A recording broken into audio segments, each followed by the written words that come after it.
And welcome back to CBS News 24/7. I'm Lindsay Reiser. You've been watching a special coverage of the splashdown of the SpaceX capsule carrying Starliner astronauts Butch, Wilmore and Sunita Williams, carrying them back to Earth. This is the moment the capsule splashed down in the water off the coast of Florida, roughly 5:57 p.m. Eastern. Crew 9's Dragon capsule landed after undocking from the International Space Station around 1 in the morning Tuesday.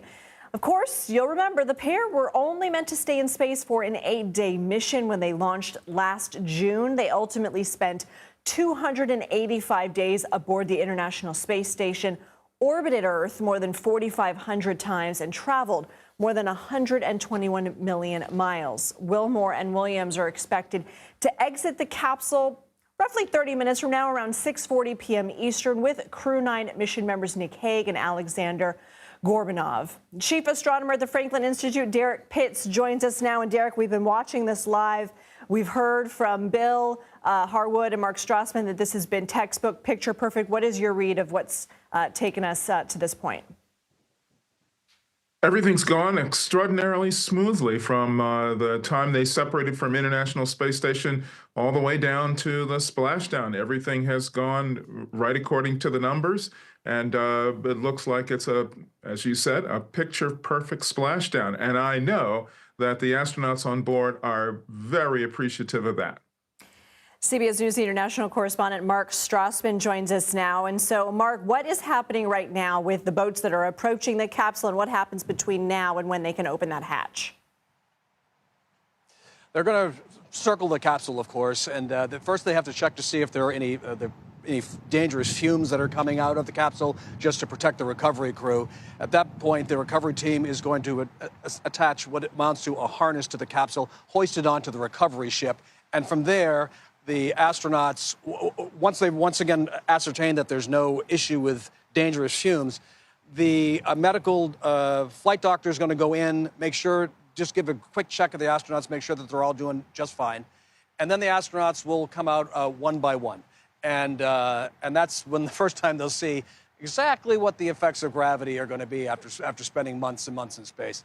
And from there, they'll be more thoroughly examined by doctors, and then they will fly by helicopter from the Gulf to the Florida Panhandle, and from there catch a NASA jet back here to Houston.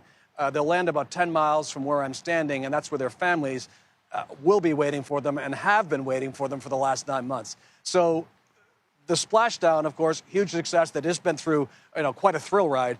And now begins the next step in this adventure. It's not over by any means. Believe me, they have still hours to go before they're home with their families. Right. I mean, after a thrilling ride, the last thing I'd want to do is get on a helicopter and then a jet. But I guess they got to do what they got to do. Just one of many ways in which they have to be flexible. And Mark, I'm fast forwarding a little bit, but what I find really interesting too is that they're going to stay in Houston for several days. Why is that?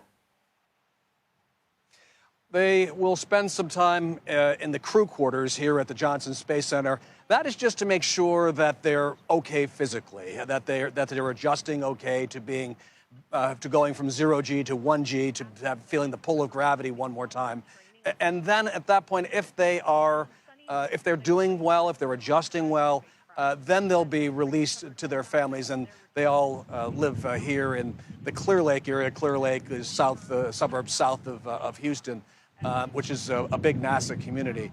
But they need to make sure that they're okay, just because, let's face it, they've been through a rigorous experience, and now they're going through a significant adjustment. And so with any luck, they're doing just fine, and they'll be home to their families, sleeping in their own beds for the first time in months. They'll be doing that in a couple of days with any luck. Certainly. CBS News space consultant Bill Harwood joins us now. And Bill, you've been living and breathing this story for months. You could probably tell us this in your sleep, but remind us why an 8-day mission became 285 days aboard the ISS. Let me see if I can remember it. No, I'm just kidding. I threw you a curveball. The Starliner spacecraft, they launched originally on June 5th last year to flight test the Starliner spacecraft. It was the first piloted test flight of that Boeing ferry ship. But during the rendezvous at the station, they had some propulsion system pressurization issues. They had thrusters that didn't work quite right. And after studying this for months and months, NASA decided in August that they were going to bring the Starliner down without anyone on board and keep Butch and Sunny aboard the International Space Station until they could come down aboard a Crew Dragon like we've just seen today. So a long, long mission, as you say, 286 days for this crew. But, you know, they're astronauts, you know. I mean, they go into these missions knowing things like this can happen. And they've said repeatedly throughout the flight they didn't feel stranded. They didn't feel like they'd somehow been lost in space. They were part of the crew, doing research and maintenance like everybody else on the station. But all that said, there's no question they're glad to be home. That's for sure. And as Mark said, just a couple of days away from being able to literally be home with their families. Let's bring Derek back. You know, Derek, as we're watching the capsule bob in the water here, I can't help but notice streak marks there, obviously from the Earth's atmosphere and literally coming in like a giant fireball. Would the astronauts have felt sort of a surge of heat upon re-entry? As they're coming back in through the atmosphere, there's a nitrox gas that is put through their suits to help keep everybody nice and cool and comfortable. So they don't feel any of that heat as they're coming in. And the heat shield that's used on the spacecraft is what's called an ablative material. So as it heats up, pieces of it fall off, carrying the heat with it.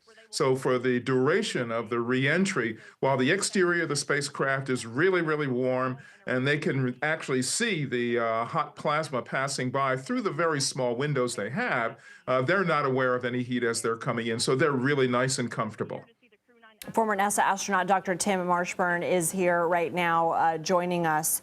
Tom, not Tim. Tom, that's right. So sorry, I got that wrong, sir. So as they're bobbing in the water, you've been on the ISS for 3 times. You've been in this SpaceX capsule. As they're bobbing in the water, I mean, what are the sensations that these astronauts are feeling, smelling, hearing, tasting? Yeah, it's a great question, actually. They are bobbing around. We had concerns. I had concerns about you might already feel a little bit sick just feeling gravity again. But actually, I found the little slight bobbing around to be quite soothing.